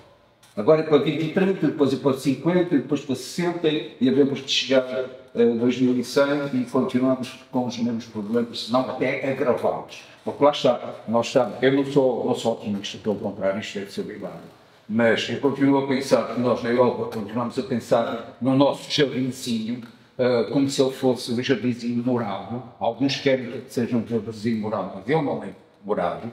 Mas continuamos a pensar no nosso jardinzinho privado que queremos restaurar, conservar, quando tudo à volta está a arder. Está a arder em termos geopolíticos. Não falamos aqui da China, não falamos aqui da Rússia, não falamos dos blocos económicos, não falamos do Trump, mas tudo isto está a arder. Isto tem consequências. Portanto, o que é que os candidatos a estas eleições têm para responder? Eu sei que os debates, nomeadamente na televisão, focaram muito esta questão, mas eu acho que em grupo nós não podemos libertar-nos desta questão. O que é que a pequena Europa, mesmo contando com o alargamento, pode fazer justamente para resolver esta questão? Depois é a questão da bolha. A questão da bolha, isto é, de facto, muitas das vezes, quando eu estou a fazer neste tipo de iniciativas que eu ouvo sempre, mas dá-me a impressão que é sempre uma conversa para neófitos, não é? Mais muitas coisas, uma espécie de igreja, partilhamos todas as mesmas preocupações, temos mais ou menos todas as mesmas visões, e transforma-se numa espécie de homilia. Pois é, e aqui, por exemplo, agora voltando à terra Oeiras Valley, não é? Não, há aqui toda uma comunidade muito atenta a estes problemas. Todos nós pensamos na agricultura biológica, nas redes de produtos biológicos, nas hortas urbanas, etc. Mas o que é que nós temos ao mesmo tempo? É construção, betão. A propósito dos carros, é a mesma coisa, quer dizer, nós podemos estar aqui a pedir pistas, vias cicláveis e vamos todos andar a pé, vamos todos andar de bicicleta, mas é cada vez mais carros e até cada vez mais autoestradas, não é? E este é outro problema, como é que nós organizamos a cidade, quando a cidade é a metrópole, em Lisboa, não é? No seu todo, para justamente evoluirmos naquele sentido que nós estamos aqui a defender. Depois uma questão, voltando àquela pergunta, a ruralidade, o mundo rural, o interior. João, tu falaste da Rewind de Portugal. Eu ando este fim de semana, ando aqui com um complexo do Popol Vuh. Porquê? Por causa dos bisontes. Porque parece que é a grande solução para combater os incêndios no interior e a recuperação da biodiversidade. Eu gostaria de dizer relativamente a esta, se de facto os bisontes que nos vêm da Polónia e que vão, nomeadamente, ser integrados numa idade privada, uma das maiores, se não a maior propriedade privada do país, vai de facto ajudar as pessoas do petróleo e não só a combater os incêndios. Mónica. Então, gostava de perguntar aos representantes dos partidos aqui se têm conhecimento do relatório Cake Fire em relação a Cake Fire. Portanto, a professora do Instituto Superior de Economia, Manuel Magalhães, e a professora Selma Pena têm estado em turnê em Portugal, a várias universidades, com vários eixos, não só ecológicos, mas de ética, também teve núcleos de investigação de filosofia, em como tornar o território português mais resiliente. E um trabalho implementado pelo Instituto de Gestão do Território, certo? Mas sobre o mundo. Direção Nacional. E financiado pela LIF, portanto, saiu cá para fora e as professoras estão a apresentar aqui em todo lado. Não vejo grandes notícias sobre isso. Eu acho que é importantíssimo para o nosso território e elas fazem o que podem, não é? Não estou a ver a política e a vontade governamental de pegar naquilo e realmente também de fazer. Dá-me a sensação que é mais um daqueles relatórios que o governo recebe, não é? Eu gostava que os partidos da oposição e pedissem que isso fosse sistematicamente assim. Porque são estudos caros, envolveram trabalho de várias universidades durante anos e depois não se faz nada com aquilo. E apresentam-se ali soluções concretas de soluções de paisagem em mosaico, de fazer a plantação de eucalipto onde faz sentido fazer. Pronto, quer dizer, há que ter uma vontade de implementar uma solução. Isto primeiro. Tem outra pergunta, que é, eu aqui preciso de óculos, para não me enganar nos nomes. Há um tratado... As suas não gostaram. Sim, eu sei qual é o problema. Eu sei qual é o problema.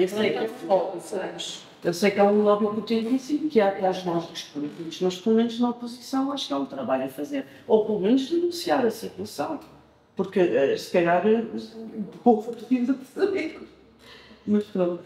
Em relação a. Eu gostava depois, em relação ao Parlamento Europeu, de ter um compromisso com os partidos de esquerda e ecologistas de alavancar a participação da União Europeia nas negociações do Tratado da ONU sobre Direitos Humanos e Corporações. Este tratado já existe há bastante tempo, só que é um tratado da ONU e não é vinculativo.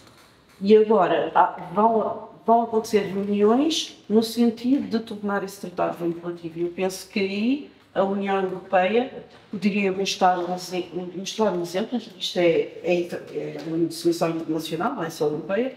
Penso que seria positivo o Parlamento Europeu e os órgãos da Europa interessarem-se por mostrarem o exemplo e irem para a frente com estas negociações e realmente protegerem as pessoas acima das provocações.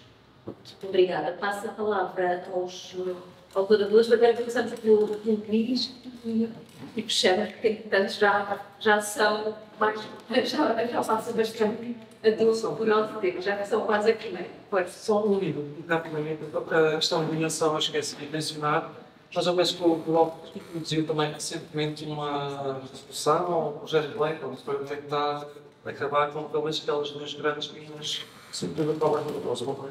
O João também já respondeu essa questão, ou seja, nós não podemos viver sem alguma imigração, para apanhar a nossa volta e praticamente tudo, desde a eletrónica até ferros, etc., vem de alguma imigração. Importa muito a maneira como é feita, importa perceber também que em Portugal, por exemplo, já há mineração de alguns derivados de lítio há décadas, e até um peixe produz algo nesse sentido, mas o que se está agora, se calhar, a tentar fazer é uma expansão enorme e desproporcional e que não deve acontecer. E já agora também, o papel de Portugal, como todo dito, tem sido brutalmente inflacionado. Ou seja, quando nós olhamos realmente para as estatísticas, nós começamos a ver que a Alemanha provavelmente tem mais reservas de lítio do que nós, provavelmente Espanha, a República Checa, a Grécia, enfim, não conseguimos aqueles países. Mas criou-se aqui esta ideia de que Portugal ia ter imenso lítio e ia ser a principal economia da Europa, e eu acho que não é verdade, e há relatórios a provar isso. E já agora, quer Portugal produza ou não algum lítio nestas novas minas, isso não vai ter influência absolutamente no mercado. Ou seja, as porcentagens são tão pequenas em relação ao mercado mundial, a grande maioria de lítio está concentrada no chamado Portugal, na América do Sul, não é? São 3 países, acho que mais de 65% das reservas, e é um bocadinho diferente se Portugal aqui vai produzir um pouco ou não. Exceto para as populações que vivem lá, exceto para o meio ambiente, exceto para as coisas que também nos vão afetar nisso. Agora, em relação à questão do modelo económico, eu acho que se nós dissermos que temos que mudar tudo e já rapidamente para amanhã ou para a semana, então sabemos que isso não vai acontecer. Então, pessoalmente, eu acredito que podemos realmente ir mudando as coisas. Acho que a construção política é muito importante, seja no Parlamento Europeu, seja na Assembleia. É óbvio que não é o único passo, nem o envolvimento cidadão se deve ao escutar por aí. Portanto, acho que é essencial que as pessoas se envolvam e estejam atentas. Agora, também, em relação a este relatório do Stake Fire, eu não conhecia, mas não vou tentar passar a palavra. Mas acho que o que vale a pena dizer aqui neste contexto é que nenhum dos problemas que nós falamos hoje não é resolvido por falta de conhecimento científico. Ou seja, nós podemos sempre ter melhor conhecimento científico, melhorar a preparação, etc. Mas nós já temos hoje em dia conhecimento para resolver a esmagadora maioria destes problemas na sua maioria. E realmente são mais questões políticas, são questões económicas, são questões de bloqueio. Pronto, é isto. Portanto, esperemos que estas eleições possam ajudar a desbloquear um bocadinho esse problema. Obrigada. Pronto, então, sobre o tratado de Órgão que a Mónica mencionou, também não o conheço, vou tentar saber mais e vamos comunicá-lo ao nosso cabeça de lista, que é o que tem mais probabilidade de ser eleito, para que tome uma posição sobre ele quando for eleito, porque assim espero que seja eleito. Ponto 1. Relatório Escape Fight, também não sabia. Nós em ciência, em comunicação ciência, não temos medo de dizer que não sabemos. Não sabemos, vamos aprender. Vou procurar esse relatório, vou-te perguntar mais sobre ele. E, infelizmente, o livro não é um partido da oposição. O livro é um partido que gosta de apresentar soluções e, portanto, tu lançaste o rap a partidos da oposição, mas nós não somos partido da oposição, não nos vemos assim. Obviamente que estamos na oposição ao governo de direita, mas nós vemos como um partido de soluções e, apesar disso, do rap ser lançado a partidos da oposição, nós vamos agarrar no mesmo rap que tu fizeste e vamos usá-lo e vamos pensar como vamos apresentar isto como solução e provavelmente defender essa causa, pelo menos vamos falar dela. Como é fácil. Bisontes. Os bisontes ali depois podes falar dos bisontes. Bisontes. É um projeto piloto. Se aquilo resulta ou não sabe. O projeto piloto vai-se avaliar se vai resultar ou não. Porque os bisontes não é outro animal. É por causa da sua massa corporal e espera-se que assim consiga digerir na parte da gestação, nos pestes. Vamos ver. Havia outra mais haveria outras.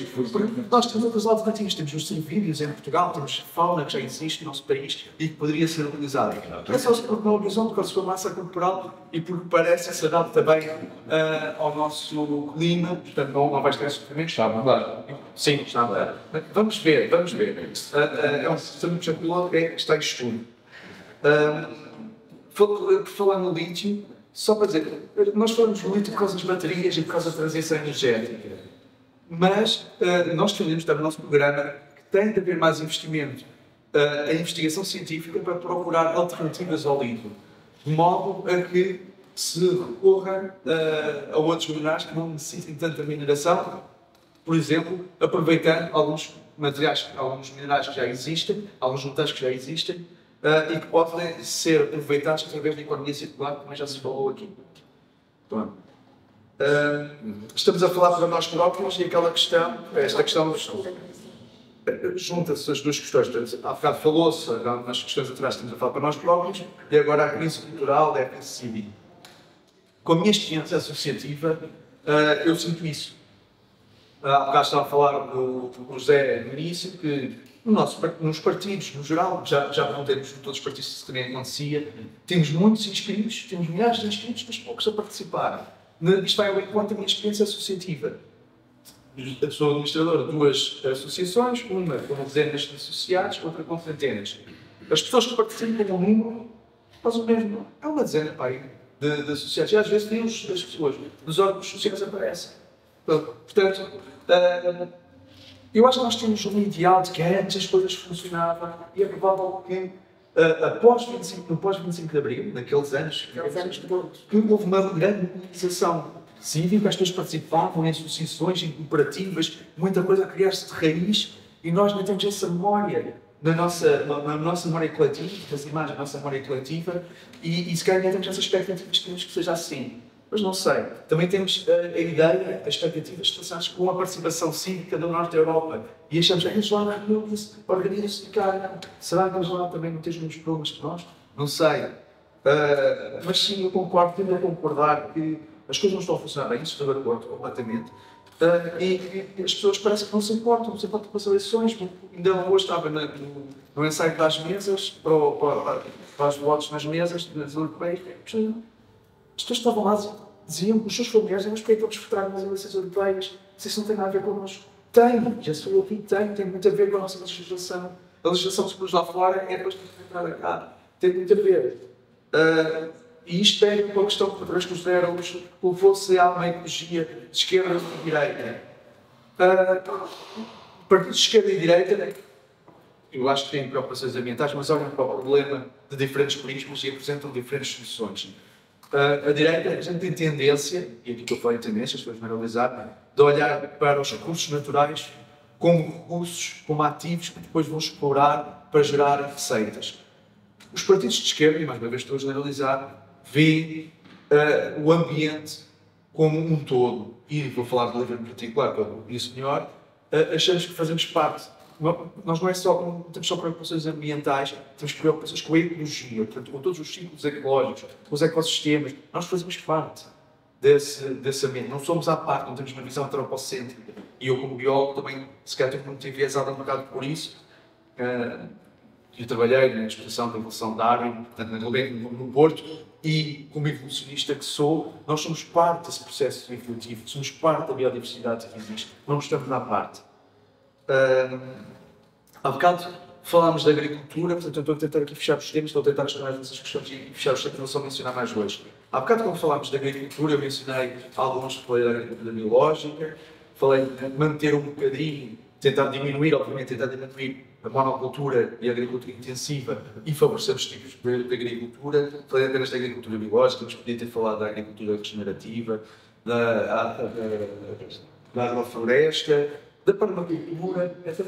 E nós, depois nas eleições legislativas, somos um país pequeno, ou pelo menos temos tendência a vermos pequeno, comparado com outros países a nível geográfico, mas temos área suficiente, área geográfica suficiente para praticar diferentes tipos de agricultura. E, mais uma vez, não estamos à espera de uma solução milagrosa, que isso não existe. Vamos experimentar várias, vamos ver quais são as melhores, quais é que funcionam melhores e quais é que funcionam melhores em cada contexto.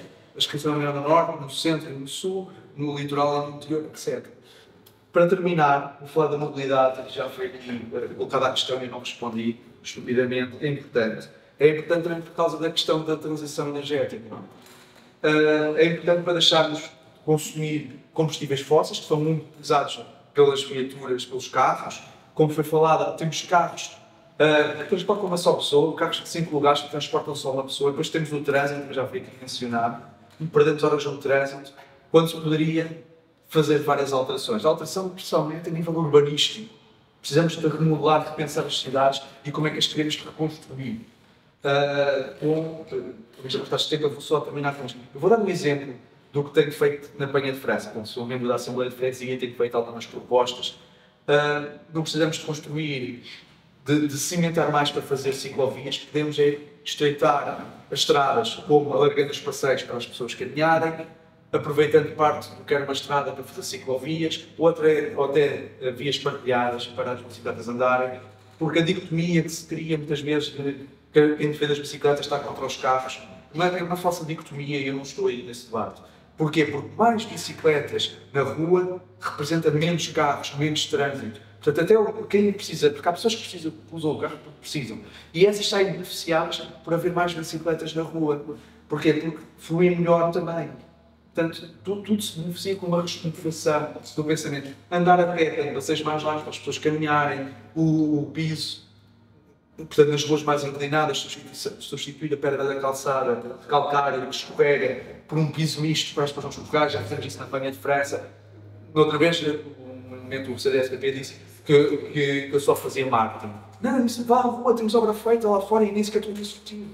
Temos os bancos para as pessoas sentarem na rua, fomos nós que pedimos. Estão lá, as pessoas podem sentar, descansar, pessoas com mobilidade reduzida, que têm dificuldade em caminhar, para não confundir as pessoas, os mais idosos, encostados às paredes. Não, sentem-se nas cadeiras, e quando fazem o seu percurso, quando descansam, retomam. Pessoas que se podem sentar aquelas cadeiras para descansarem, para conversarem, para atender o telefone em vez de estarem em pé, conversarem com amigos, que são dois bancos, um ao lado do outro, para ficarem a ler lá. Tudo isto é possível. Basta a gente pensar que sociedade é que queremos, que tipo de cidade é que queremos, como é que devemos reconstruir com menos asfalto, mais vegetação, mais espaços que nós possamos utilizar e viver em sociedade, em comunidade. Muito obrigada. Eu não sei se a Marta ainda quer dizer alguma coisa para fechar.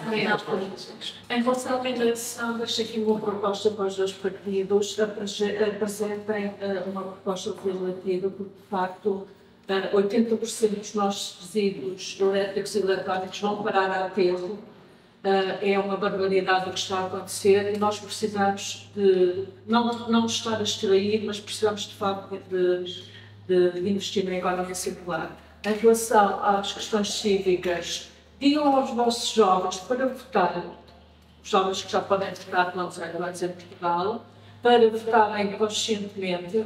Infelizmente, há muitos jovens a votar hoje na extrema-direita, temos aqui esta dicotomia. Em relação à questão da poluição que o Paulo levantou, não tivemos assim muito tempo, mas gostava de dizer que, para começar, nós temos de facto os chamados os PFAS, os químicos internos, que são de facto um contaminante muito generalizado e perigoso. Nós, por exemplo, só para dar um exemplo corriqueiro, quando compramos um travesseiro, estamos a importar para as nossas casas estão, infelizmente, nós estamos a viver num mundo extremamente contaminado e é por isso que uma das propostas legislativas que eu pus ali é o regulamento REACH, que é sobre o registro e a comercialização de químicos, que está há 20 anos na União Europeia para ser revisto. Temos também uma situação em Portugal e na Europa toda de contaminação por mercúrio muito grave. Nós tivemos agora em Portugal notícias recentes sobre esse problema na zona de Grândola. Portanto, podíamos estar aqui a fazer mais um debate só sobre esse assunto. Queria só deixar uma última nota em relação às renováveis. Eu aqui estou um bocadinho das ondas em geral.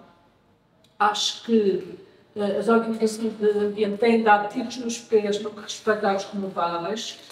Atenção, nós não vamos fazer diferenciação nenhuma sem renováveis. As renováveis são absolutamente cruciais e estratégicas. E tem havido uma utilização no nosso país das renováveis, no meu entender até pelos fósseis, que estão a virar as pessoas contra as renováveis. A tecnologia não tem culpa de estar a ser mal instalada ou excessivamente instalada. Agora, há uma coisa que nós também temos que ter em mente, é que nós não vamos cumprir nem de perto nem de longe as metas do país com o autoconsumo, e para o trabalho na Copérnico, eu sou altamente defensora do autoconsumo, mas não temos nem tempo, nem temos dinheiro. Mas, obviamente, que é uma prioridade e devia começar nos parques industriais, nos edifícios públicos, mas é essencial termos parques, por muito que nós não gostamos de passar e de ver grandes manchas, porque se calhar precisamos é de os ter, de facto, nos solos mais pobres e não deixar que os operadores económicos, quando pedem licenciamento à DGE, decidam onde é que são instalados. Esse é que é o problema, não é a tecnologia. Eu pego nisto que a Marta disse para dar nota que realmente há inovação, nomeadamente no nível do agrivoltaico, que é a utilização do solar fotovoltaico em zonas onde por baixo se consegue ainda agricultar, põem-se os painéis mais altos. Portanto, temos de sempre pensar em soluções, temos de ir para a desafio das soluções para vivermos melhor os tais futuros que falámos aqui. E eu, relativamente a esta questão da ecologia e da esquerda, também há ecologia e pessoas ditas ecologistas mais de direita, e se não, pessoal, não tenho dúvida que há essas preocupações também mais à direita, mas há uma forma de pensar o futuro que inclui mais as pessoas e a questão social, a tal questão da justiça. E, para concluir, só apelo a todos, eu acho que todos os que estamos aqui vamos votar, dia 9, porque podemos votar em qualquer sítio. Desta vez há essa possibilidade, o que facilita muito, e realmente o voto é uma arma. Não somos só cidadãs e cidadãos que, ao votar, exercemos a nossa cidadania, e sei que muitos dos que estão aqui também exercem em associações, em outras organizações, e seja todos uma boa noite, espero que tenha sido interessante.